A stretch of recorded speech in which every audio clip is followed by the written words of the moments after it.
Kaplan, I have something to talk with you about. On a first name basis with someone, conversation starts out like that. I don't know about you, but I want to go use the bathroom. And he said, I know you think you run a great emergency department, but our patients don't think so. Your patient satisfaction's in the 50th percentile. That's not good enough. I want 90th percentile. Let me use a baseball analogy. To get to the 90th percentile, there can be no 250 hitters on our team. Everyone's got to be an all-star. Get it done. Now, and by the way, this also what followed after that was, you know, we haven't had any other emergency medical groups come in and look at this place for a while. You think you can get it done, Dr. Kaplan? By the way, FTEs do not solve problems. Don't just come to me and ask me for more resources. But then he said a couple of key important things to me. Number one, I know you can do it. Number two, if I see you working hard at it within your own circle of influence, I, as a leader in this hospital, will help get things outside your circle of influence to help make it happen. And then he said a very audacious thing. He said, I want the emergency department to lead the hospital in patient satisfaction. Because if you all can do it, then I can turn to everybody else in the hospital and say, they're doing it, why can't you? And I'm going to tell you we did. We did the whole time, 1996, first quarter of 1996 until the end of 2001. 6 years running. For our peer group, we were in greater than the 90th percentile for patient satisfaction continuously. And the CEO said to me, Dr. Kaplan, do you know what my department directors, you know what the managers, you know what their nickname for you is around the hospital? For me. I'm thinking, Chief? And he said, no, their nickname for you is Dr. Weiner. Yeah, my exact reaction. Because you can whine about almost anything and blame almost anybody instead of taking responsibility. And I had to realize that the difference between being a whiner and a winner was simply the sound of the eye, long eye, short eye. Whiners only complain, winners help create solutions. Whiners were renters. If you rent something and it breaks, what do you do? If you rent something and it breaks, what do? You take it back and you say, hey, you got to fix this. If you own something and it breaks, which is what a winner is an owner. If you own something and it breaks, what do?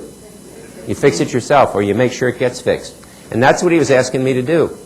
And I had to come to realize that high patient satisfaction, which is where his focus was not going to be accomplished without high staff satisfaction and high medical staff satisfaction, that the three were intimately intertwined, and it was not a matter of being able to wish it into existence. It was a matter of hard work that was going to take meticulous attention to process into people. Next time you go to work, make it a memorable day just for one of your patients and families.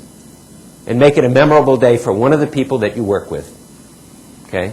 And if you're going home after these sessions in short order, make it a memorable evening where your spouse or one of your kids goes, whoa, that was different. In a positive way, by the way. Now, when I first started doing this, I learned this from a book I read by Peter Drucker. He called it Management by Walking Around, MBWA, and here's what I used to say. I used to say, so how's it going?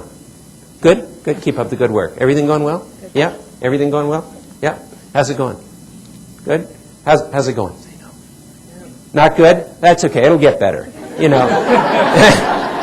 And that's what I do. Now, I don't do that anymore. Now I go up and I say, so, and by the way, we follow consistency is important. So when I lead around, I'll sort of break the ice. Do you have animals at home? Do you have any animals at home? You do. So, dogs or cats?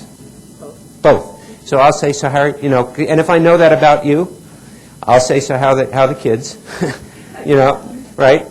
Because that just helps. That makes it a little bit more personal. And I'm going to say, do you have time? I'm lead arounding right now. Can I take just a moment of your time?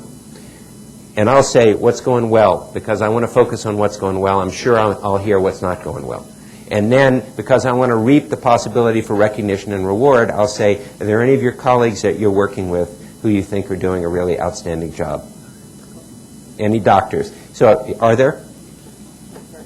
What's her name? Christy. Christy. And what does she do? She's the lab manager. She's the lab manager, and she just keeps things flowing. She does. She does. Okay. And then I'll say, do you have the tools and equipment that you need to get the job done? I do. You do. Okay. Is there anything getting in the way of your giving the kind of care you want, or the kind of service you want? No, not really. Not right now. Okay. Remember, what we're trying to do is really focus on service. And I know with regard to the lab, one of the things we're trying to do is focus on turnaround times. So let's make sure that everybody's aware of what our goals are so we can stick to it. hit that 90% of the time?